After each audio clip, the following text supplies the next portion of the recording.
Pemirsa, desakan untuk mengusut dugaan keterlibatan Jaksa Agung pada kasus suap dan korupsi dana bansos kian lantang disuarakan.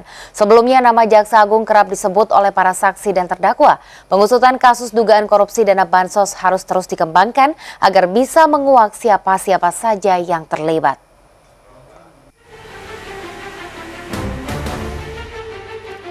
Vonis penjara mendera 2 kader Nasdem dalam kasus suap hakim PT UN dan gratifikasi dugaan korupsi dana bansos Sumatera Utara.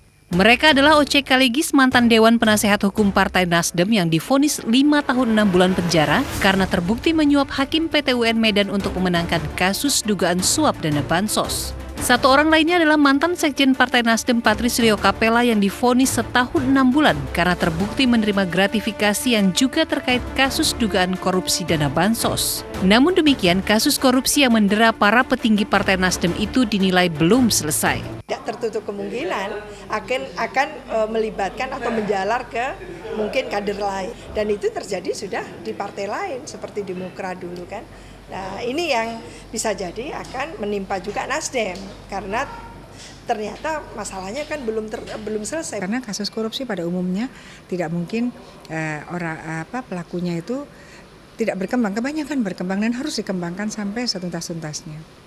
Desakan untuk mengusut tuntas dugaan kasus suap dan korupsi dana bansos bertujuan mengungkap peran dan keterlibatan Jaksa Agung yang namanya juga disebut oleh para saksi dan terdakwa.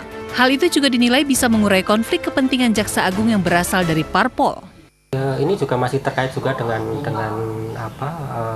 konflik of interest yang tadi disebut bahwa kebetulan Jaksa Agung yang memproses kasus itu pertama kali di Kejaksaan Tinggi Sumatera Utara dan kemudian baru terbongkar kasus suapnya oleh KPK dan kemudian ini saya kira tali temali gitu loh. Kebetulan di situ ada kader Partai Nasdem. Tali temali dugaan korupsi dana bansos Sumatera Utara yang melibatkan petinggi Partai Nasdem berawal dari tertangkapnya hakim PT UN yang menerima suap dari pegawai kantor pengacara Oce Kaligis. Suap itu untuk memenangkan gugatan atas Kejaksaan Tinggi Sumatera Utara yang sedang menggusut korupsi dana bansos. Di lain pihak, petinggi Nasdem lainnya Patris Rio Capella juga disinyalir melakukan pendekatan kepada Jaksa Agung yang juga kader Nasdem agar menghentikan pengusutan kasus itu setelah adanya islah di kantor DPP Nasdem yang melibatkan Ketua Umum Nasdem. Majelis Hakim sudah memvonis beberapa terdakwa kasus korupsi yang terkait korupsi dana bansos Sumatera Utara. Sedangkan dugaan kasus korupsi dana bansos itu sendiri baru memasuki tahap persidangan. Masyarakat kini menunggu fakta yang diharapkan mengungkap sepak terjang 2 mantan petinggi dan 1 kader Partai Nasdem dalam pusaran korupsi bansos Sumatera Utara. Tim Liputan MNC Media melaporkan.